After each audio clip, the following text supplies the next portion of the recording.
Hello loves, and welcome to today's video. We are coming to the end of Sunrise on the Readathon, and the last challenge that the head librarians have for us is to read underrated books. So today I am going to be giving you a list of some of my underrated favorite books. These are books that have less than 10,000 ratings at the time that I am filming this. Let's get started. The first book is Subcutaneian by Aaron A. Reed. This is such a fun experience of a book. So the concept is that there are these two college kids who live in this home together, and they find this like weird basement maze in their home that every time they go into kind of changes a little bit. And one of the absolutely fun things about this book specifically is that if you buy it right from the author, your copy of it will also be different, because there are hundreds of ways that this book could be different from any other copy of the book, and it's custom generated when you order it.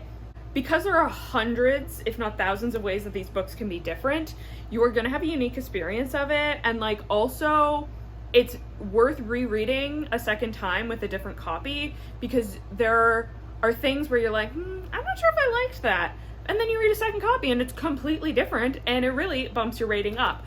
And we did this for Katie's book club like almost 2 years ago now, and it was such a fun discussion. So if you're looking for like a fun book club pick, this is a lot of fun. The second book is nonfiction, and that's Slaying the Dragon by Ben Riggs. This is a nonfiction book that is the history of Dungeons and Dragons, and I really love TTRPGs. I'm really fascinated by like Dungeons and Dragons, even though I haven't played it quite as much as I would like to. I thought this was a really interesting history of the company, and really interesting to get some perspectives on bringing like nerd culture and art into a profitable business. So I really enjoyed this when I read it, and it came out over a year ago and still has not a lot of ratings. So maybe a little bit niche in terms of interest, but I really enjoyed it, so I would recommend it. Book number 3 is Evil in Me by Brom. This is a horror book about a woman who gets possessed by an evil ring, and she has to try and become unpossessed through the power of punk rock. I had so much fun with this book. Brom is a visual artist, so the way that he describes like characters and settings has such like a unique, vibrant description to it. And there are like paintings inside done by Brom, so he really brings the world to life. I thought that the plot was really interesting, and also there are songs in this book that an actual punk band has brought to life. So it makes a really good combo read background music thing to listen to those songs. I had such a fun time with this book, and it has less than 10,000 ratings. The next book I'm gonna need people to read because it was one of my best books of last year, and that is American Rapture by C.J. Lead. This is about a teenage girl who is growing up really sheltered by her religious parents. Like, they don't even let her watch the news. That is how sheltered she is. And then this plague starts spreading, where instead of like zombies craving brains, they just get like really sexual and start attacking each other.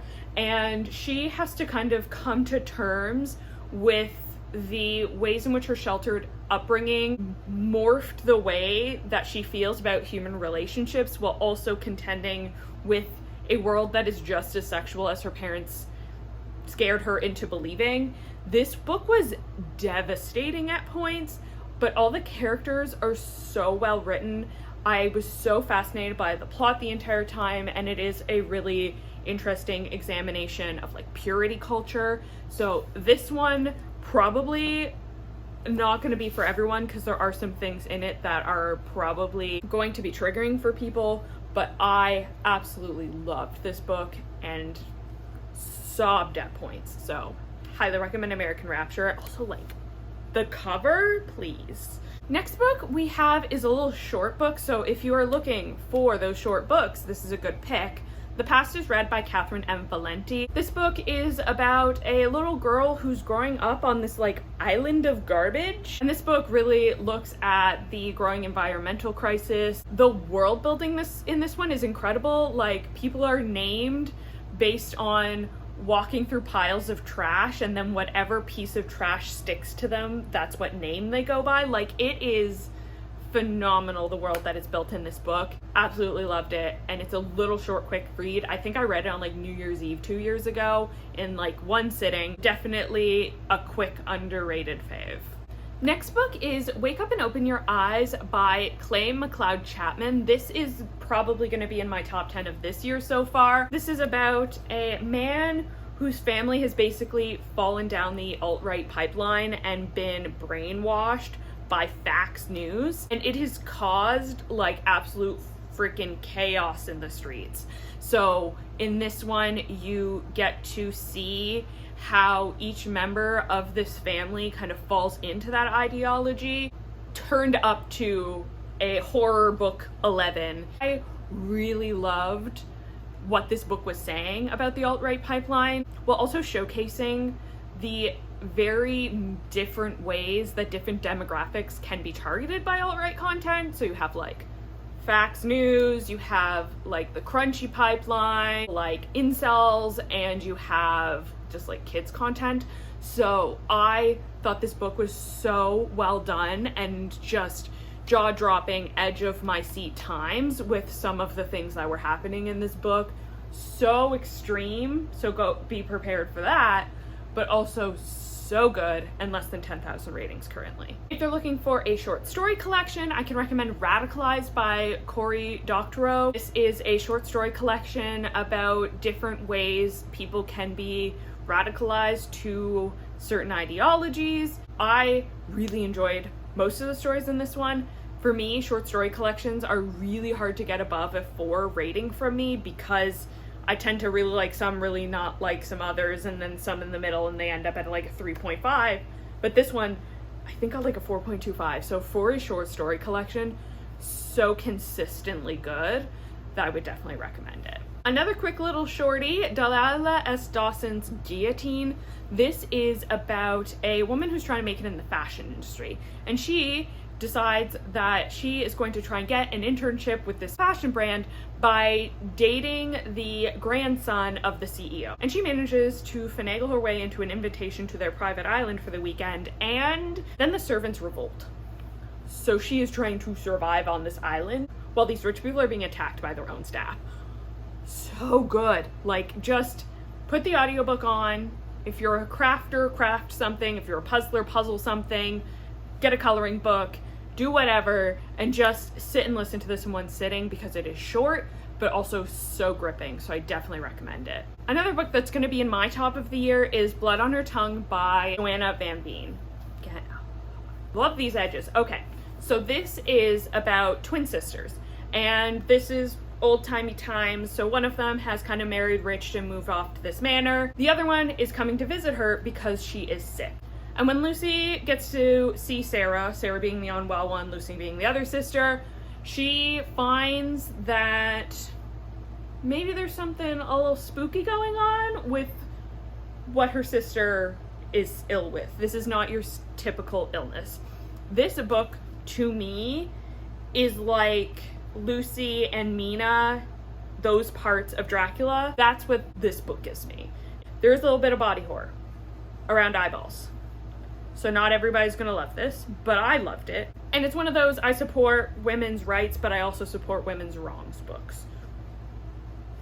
Next book is 13 Stories by Jonathan Sims. Jonathan Sims is probably most well known for writing the very popular podcast, The Magnus Archives, which I absolutely love. If you're looking for a podcast recommendation, I recommend that one. So in 13 Stories, there's this apartment building, and all the residents are invited to a dinner party at the like rich owner of the building's house, and then he kind of dies, and you go back and see the creepy spooky things that are happening in each of the 13 floors of this building to find out who murdered him, what the higgity heck is going on. I love this book. It has a lot of the Eat the Rich themes that I particularly love in my horror novels.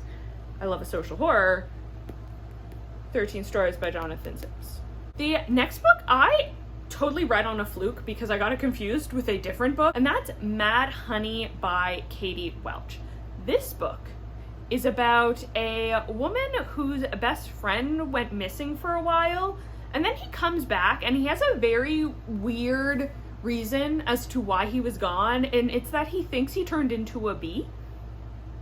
So this book is kind of two perspectives. One, which is this woman being like, what is wrong with my best friend, while also contending with the fact that her dad disappeared. And then you have this guy who's like, I have to be going nuts because there's no way I was a bee, but like I can't think of where I have been for the past year and a half other than that explanation.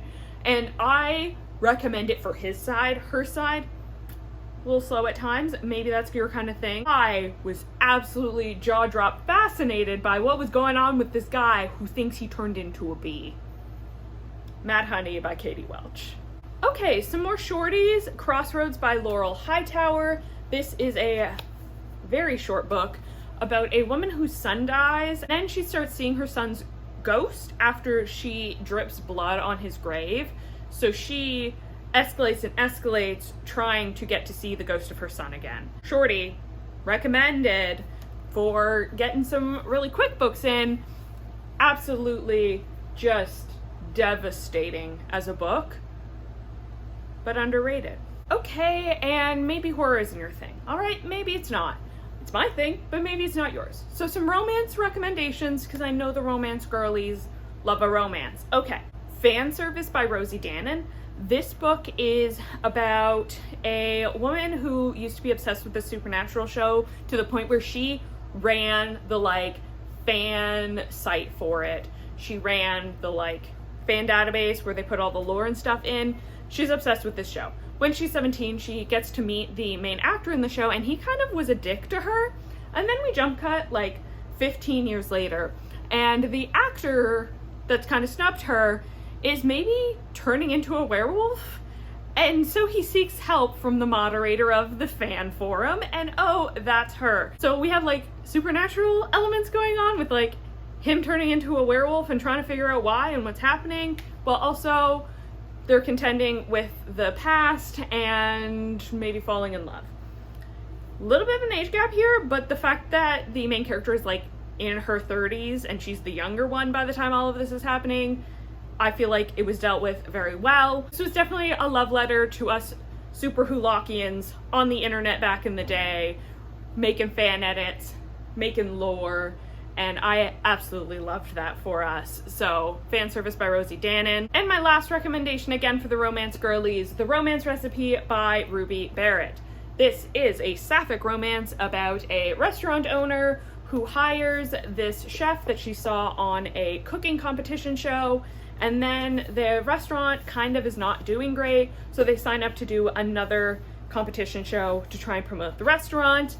Hijinks, interrelational conflict of wanting to date who is technically your boss and trying to keep professional boundaries while also like being irresistibly attracted to each other.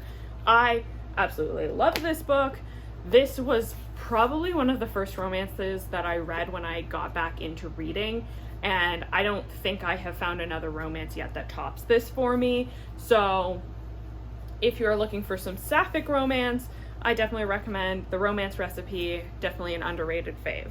So these are my underrated faves for you to read during underrated bonus prom, or just if you're not doing the readathon and you want to read something underrated, I think these books are fantastic.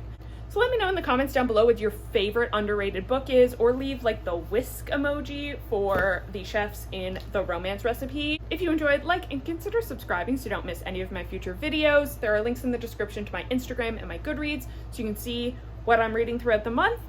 Thank you so much for watching and have a great day.